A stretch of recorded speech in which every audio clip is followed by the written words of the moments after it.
এক গ্রামে বাস করত এক বুড়ি ও তার মেয়ে সাহি। বুড়ির ছিল খুব অভাবের সংসার। একদিন বুড়ির তেঁতুলের প্রতি খুব লোভ হলো।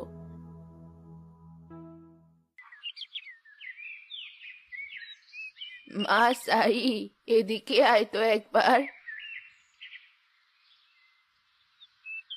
কি হয়েছে মা, কি বলছো? দেখলাম রেনু তেঁতুল খাচ্ছে। তার তেঁতুল খাওয়া দেখে আমার যে খুব তেঁতুল খেতে ইচ্ছে করছে।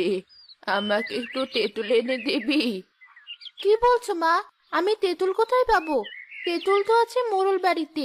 তার আগে আমাকে তেঁতুল দিবে? আর টাকাও তো নিজে কিনে এনে খাওয়াবো তোমাকে। কি আর করবি, থাক মা, তোকে আর কষ্ট করে তেঁতুল জোগাড় করতে হবে না। এমনিতেই মোড়ল একটু অন্য ধরনের। তেঁতুল আনতে গেলে আবার যদি কিছু বলে। রান্না হয়েছে, তুমি খেতে বসো, আমি আসছি মা। সাহি মোড়ল বাড়ির উদ্দেশ্যে বের হয় তার মায়ের জন্য তেঁতুল আনতে। সাহি গিয়ে দেখে মোড়ল মানুষ দিয়ে তার গাছ থেকে তেঁতুল পাড়াচ্ছে। মোড়ল মশাই। কিরে, তুই এখানে কেন? কি করতে এসেছিস এখানে?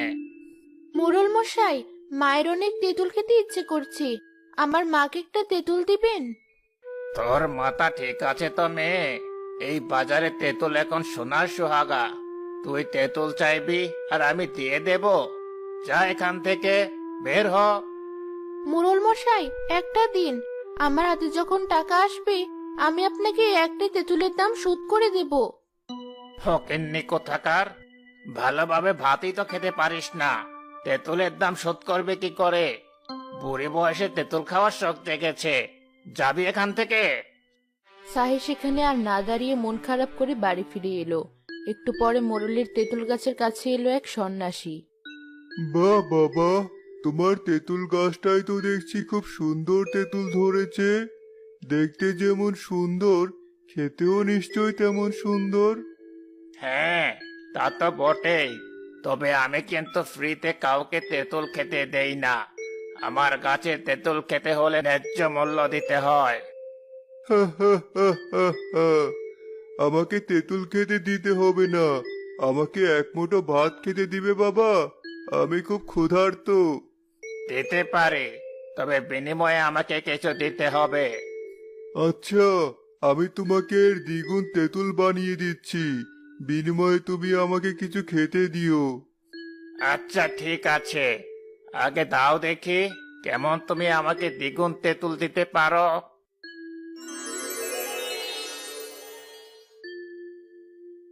এত তেঁতুল!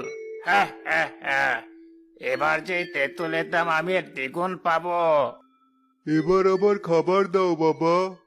কোনো খাবার নেই, যাও এখান থেকে, যাও। এসেছে খাবার খেতে, বলি খাবার কি তোমার জন্য নিয়ে বসে আছি নাকি? মোড়লের ব্যবহারে সন্ন্যাসী খুব কষ্ট পেয়ে সেখান থেকে চলে এলো।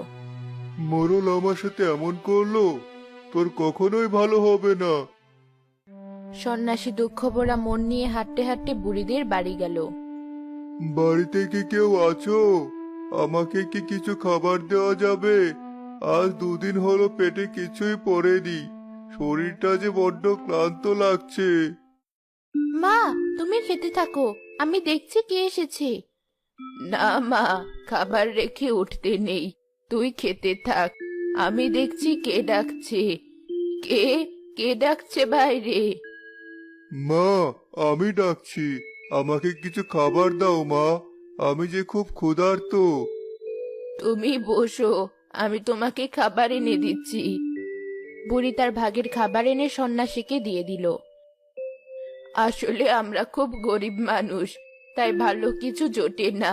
ঘরে যেটুকু খাবার ছিল তোমাকে দিলাম, তুমি এটা একটু কষ্ট করে খেয়ে নাও।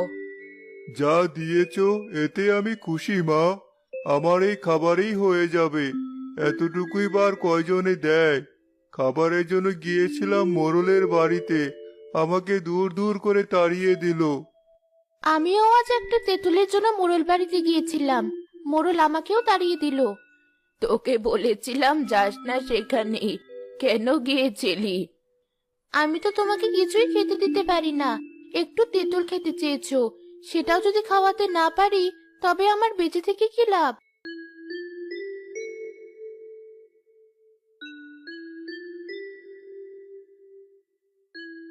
বুড়িমা, কাল একবার তুমি উত্তরের জঙ্গলে যেও। আমি এখন আসলাম। সৃষ্টিকর্তা তোমাদের মঙ্গল করুন।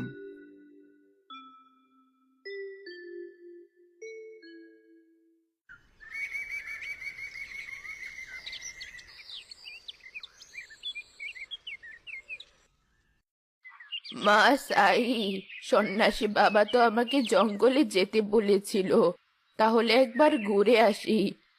মা, তুমি বাড়িতে থাকো, আমি যাই। তুমি এতটা পথ হেঁটে যাবে কিভাবে?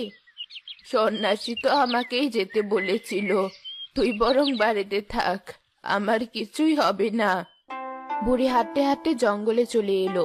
কিছু দূর যাওয়ার পরে হঠাৎ সে সামনে একটা বাঘ দেখতে পেল। এবার আমি কোথায় পালাবো? সন্ন্যাসী আমাকে কেন এই গভীর জঙ্গলে আসতে বলল? বাঁচাও, বাঁচাও! বুড়ি চিৎকার করতে করতে দৌড়াতে লাগলো। দৌড়াতে দৌড়াতে এসে সামনে একটা বড় তেঁতুল গাছের ভেতরে সুড়ঙ্গ দেখতে পেয়ে তার ভেতরেই ঢুকে পড়লো। খুব বাঁচা বেঁচে গেলাম, কিন্তু এটা আমি কোথায় এসে পড়লাম? এখানে তো দেখছি আরেকটা পৃথিবী। দেখি একটু সামনে গিয়ে। বুড়ি একটু সামনে এগিয়ে যেতে একটা তেঁতুল গাছের নিচে সেই সন্ন্যাসীকে দেখতে পেল। বাবা, তুমি এখানে? আমাকে একটা বাঘ তাড়া করে এখানে নিয়ে এসেছে। হা হা হা। হ্যাঁ মা, ওটা আমারই ভাগ। তুমি নিশ্চিন্তে থাকো। আমি বাঘকে বলেছিলাম তোমাকে এখানে আনতে। কিন্তু আমার এই জঙ্গলে কি দরকার বাবা, সেটাই তো বললেন না। এই নাও, এখানে 5টি তেঁতুলের বীজ আছে। তুমি এটা নিয়ে তোমার বাড়ির পাশে লাগিয়ে দিও। তেঁতুলের বীজ? হ্যাঁ মা, এই বীজগুলো এই গাছের। এটার যে সেই বীজ না। খুব যত্ন করে চারাগুলো বড় করো, তবেই বুঝতে পারবে। বুড়ি সন্ন্যাসীর কাছ থেকে বিদায় নিয়ে বাড়িতে এসে বীজগুলো লাগিয়ে দিল।